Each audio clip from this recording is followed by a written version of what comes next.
뭐 기본적 분석, 그러니까 지표에 대한 분석에서 지표를 보면서 가격을 책정할 수 있고, 실질적으로 또 그 기본적 분석의 경제 아니 그러니까 회사에 대한 지표들, 기업에 대한 지표 이런 것들이 나중에 보면은 가격을 책정을 하고 그 목표가나 아니면은 이 회사에 대한 가치 이런 걸 책정할 때 굉장히 유용하게 사용을 하거든요. 근데 이제 보통 보면은 이제 단기적으로 트레이딩을 하는 쪽에서는 크게 그러니까 기본적 분석이 필요는 없지만은, 그러니까 그 기업에 대한 실적이나 이런 것들이 뭐 아주 필요 없는 건 아니지만은, 전체적으로 이제 크게 매매하는데 좌우가 되는 그런 상황은 아니지만, 우리가 좀 더 담아가고 그다음에 그 좀 중기적인 포트를 구성을 해서 이 회사에 대한 투자, 소위 말해서 이제 뭐 그 자본 이득이 아니라, 그러니까 매매를 통해서 만들어지는 자본 이득이 아니라 투자 수익으로 그러니까 투자 수익으로 만들 수 있는 거, 이런 쪽이 중요하거든요. 이제 여기에 필요한 지표에 대한 부분에서 제가 이제 현재의 그 시장에서 필요한 지표, 그것을 지금 말씀드리려고 하는 거고요. 거기에 이제 첫 번째로 이제 항상 얘기하는 거 자산 회전율, 자산 회전율 요걸 얘기를 하는 거고, 이 자산 회전율이란 뭐냐? 그리고 최근에 이제 그 기관들이 보고 있는 이 자산 회전율을 왜 자산 회전율을 보느냐? 요것을 지금 설명을 드리려고 해요. 그러면서 이제 EV EBITDA, EBITDA, 예. EV EBITDA가 왜 자산 회전율로 표현이 될 수 있을까? 그것도 설명드릴 거고, 그 ROE, ROE. 그래서 제가 지금 설명드리려고 이따가 설명드릴게요. 이렇게 얘기한 겁니다. 그 다음에 이제 ROA. 예. 그죠? ROE하고 ROA하고 차이점이 뭔가? 왜 신 대표는 ROE를 본다고 그랬을까? ROA도 있는데, ROA 보는 사람도 있죠. 그죠? 이런 것들을 하나씩 설명드릴 겁니다. 그죠? 그래서 이런 것들을 설명드리고, 실질적으로 기술적 분석과 기술적 분석이라고 그러죠. 그죠? 기술적 분석은 이제 차트 분석이라고 얘기를 하는 거고, 그 다음에 기본적 분석. 기본적 분석. 사실 기본적 분석은 기본이기 때문에 이걸 먼저 하는 거죠. 기본적 분석이 된 다음에 그걸 바탕으로 해서 기술적 분석이 나와야 되는 거죠. 그래서 기술적 분석과 기본적 분석. 어떤 분은 이렇게 얘기를 해요. 자기는 뭐 기본적 분석 하나도 안 본대요. 기술적 분석만. 투자하는 자기는 차티스트다, 이렇게 얘기하는 사람이 있고요. 어떤 분은 이거 기술적 분석 전혀 안 봅니다. 저는 기업에 대한 실적, 가치에 대한 부분을 투자하는 거지, 이거 뭐 맞지도 않고 안 봅니다, 이렇게 얘기하는데요. 저는 그렇게 생각하지 않습니다.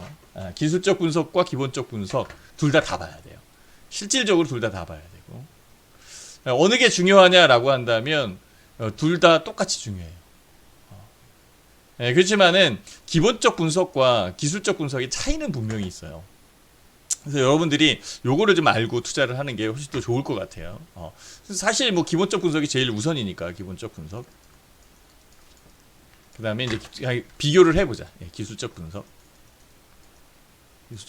이걸 비교를 해보면, 기본적 분석은 기업의 재무제표, 즉 이 회사에 투자를 해도 되는지 하면 안 되는지, 그것을 보고 있는 거예요. 제일 기본이다라는 거죠. 기술적 분석은 이 회사를 언제 살 거냐, 이제 매매 트레이딩 시점, 시기를 조율하는 거예요. 시기를 조율하는 거고, 얘는 사도 되는지 안 되는지, 그 매매를 해도 되는지 안 되는지를 보는 거고, 그래서 기본적 분석이 매매를 해도 되는지 안 되는지, 기술적 분석은 그 시기, 그래서 매매 시기, 그러면은 기본적 분석과 기술적 분석이 합해지는 겁니다. 그죠? 매매 시기. 그럼 매매를 할 수 있는 부분은 기본적 분석에 의해서 만들어지는 거잖아요. 이 회사 진짜 사도 될까?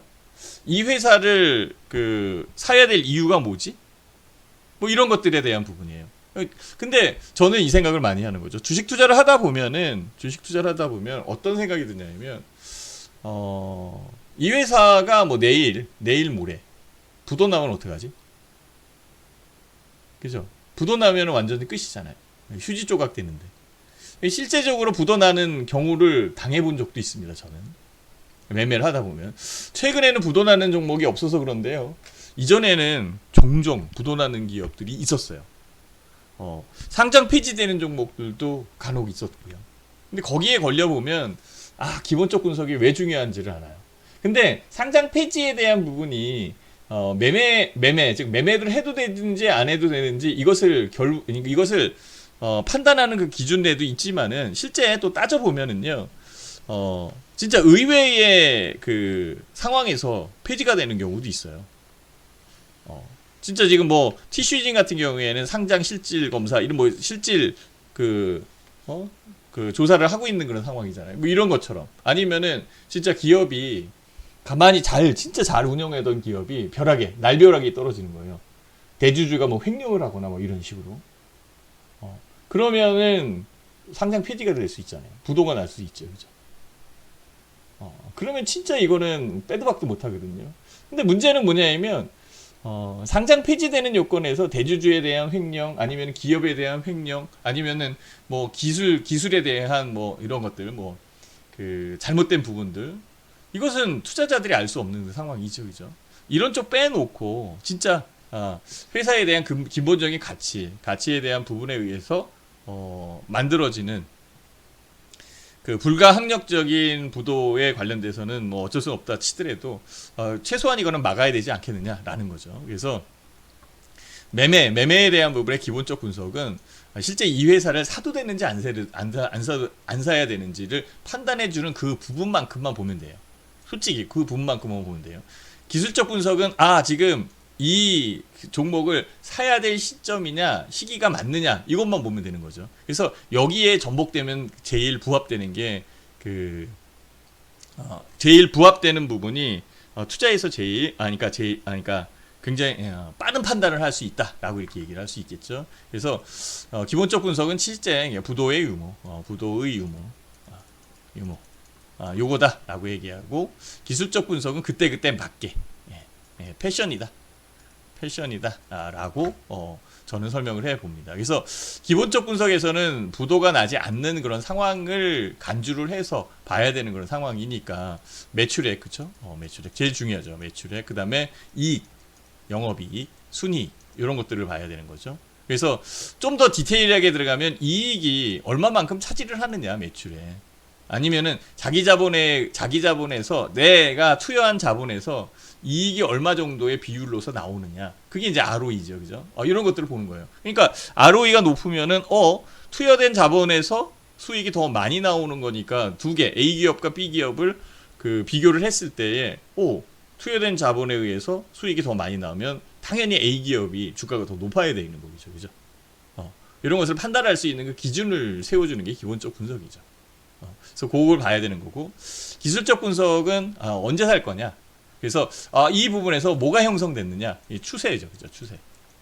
그러니까 주가가 올라오는지 내리는지 그 시기를 맞추는 거는 신의 영역이고 실질적으로 추세를 형성하는 그 여건만 찾아내면 돼요. 그래서 추세 형성하는 부분이 뭐 1년 추세, 뭐 6개월 추세, 3달 추세, 뭐 1개월 추세 이게 아니라 당장의 현재의 시간대역에서 그 추세를 형성하는 짧은 기간의 그 추세만 책정을 해내도 우리가 이제 매매하는 트레이딩적 시기적인 요소에서는 큰 수익을 낼 수 있다라고 이렇게 얘기할 수 있는 게 기술적 분석입니다.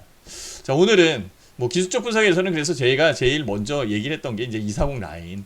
이제 240 라인 위에 있는지 아래에 있는지 그것만 먼저 파악하면 되지 않겠느냐라고 이제 방점을 찍어서 말씀드린 거고요. 그렇다고 해서 그 부분에서 뭐 단순하게 그것만 생각하면 되는 게 아니라 여기에 이제 부합되는 각가지의 요소들이 있겠죠, 그죠? 그래서 확대를 시켜서 그 부분으로 재면 훨씬 더 그 디테일하게 매칭이 될 테니까, 그렇죠?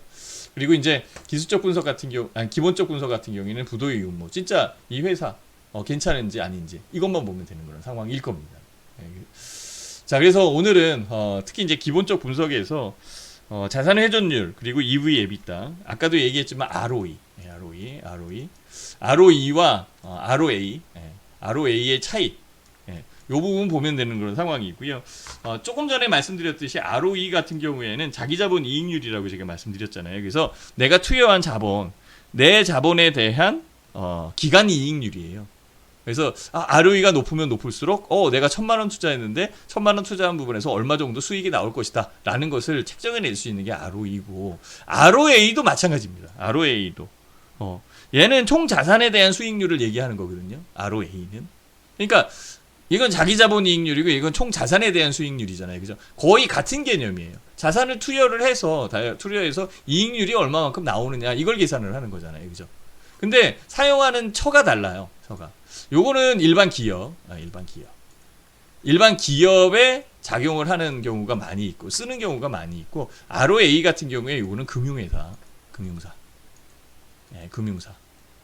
금융회사의 총 자본, 자기 자본에 대한 부분에서 총 자산, 자기가 갖고 있는 자산에 대해서 얼마 정도 수익 나는지. 그래서 그 ROA 같은 경우에는 뭐 은행이나 이런 쪽, 그거를 그 분석을 할 때에 그 책정하는 지표다라고 이렇게 생각하시면 됩니다. 그죠? 그래서 대부분은 ROE로 보고 있는 그런 상황이니까 이쪽을 보시고요. ROE는 높으면 높을수록 수익률이 높으면 높을수록 주가는 상승할 수 있는 거죠. 주가의 그 플러스 요인으로 작용한다라고 이렇게 말씀을 드릴 수 있어요.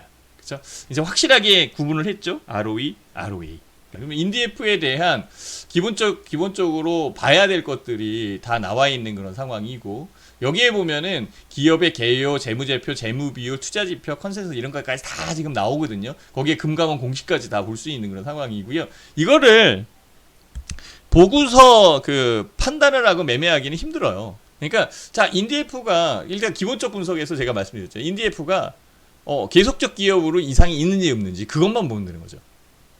인디F에 대한 재료, 뭐 북한 관련돼 있는 거 아니면은 뭐 그 얘는 나산이잖아요. 옛날에 나산. 그래서 뭐 꼼빠니야 뭐 이런 식으로 그 의복을 만드는 그런 상황인데, 이게 뭐 그 반일 감정에 의해서 유니클로 이런 거 안 사니까 거기에 관련돼 있는 섬유나 의복 이런 것들이 올라오지 않겠나, 이런 재료에 대한 부분 붙이기에 나름이고요. 실질적으로 인디F가 사실상 괜찮은 기업인지 아닌지는 여기서 보면 되는 거예요. 그죠?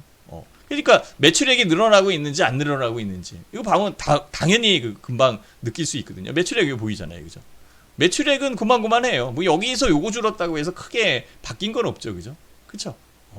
그죠? 그러니까 매출액은 그냥 고정적으로 움직이고 있구나. 2천억 정도 부분에서 움직이고 있구나. 영업이익은 2016년대에는 마이너스였는데 추가적으로 좀 늘어나고 있구나. 추세에 대한 부분을 알 수 있죠. 매출액은 그만큼 있지만 영업이익이 늘어난다라는 것은 제품에 대한 단가가 올라오거나 수익을 더 낼 수 있는 그 뭐 기술 개발을 했다든지, 그죠? 아니면은 영업이익이니까 영업 비용을 줄였다든지, 광고를 한 번 할 거, 광고를 3번 할 거 한 번을 하든지, 이거를 얘기할 수 있잖아요. 그죠? 단기 순이익 같은 경우에는 뭐죠? 이 영업이익에서 비용, 감가생각을 다 제외한 부분에 실질적으로 수익이 난 것을 얘기하는 거예요. 그죠? 이 회사는 직원들 월급 주고 뭐하고 그냥 조금 남는 회사다. 그쵸? 되게 좋은 회사가 아니다라고 이렇게 얘기를 할 수 있어요. 그죠? 근데 실제 보면은 매출액이 굉장히 크고, 그거는 이제 하이트 진로를 얘기할 수 있어요. 하이트 진로. 그거 나중에 보면 돼요. 그 매출액도 되게 크고 영업이익도 많이 되는데 진짜 순이익이 조금뿐이 안 나는 회사에 있어요. 그죠? 그러면은 그 영업 외의 비용이 뭔지 이런 것들을 다 봐야 되는 그런 상황인데, 그런 것까지 보기에는 아마 개인 투자자 입장에서는 좀 힘들어요. 그죠? 그러니까 나산이라는 회사가 이 정도의 위치에 있다면 당장에 내일 모레 부도나진 않는다라는 거예요. 그러면은 매매할 수 있어야 되는 거죠. 그죠? 매매할 수 있는 가능성이 있다라고 먼저 판단을 하는 겁니다. 그리고 이 인디F가 옛날에 나산이어서 그래. 인디F가 여기에 부합되는 재료가 있는지, 그죠?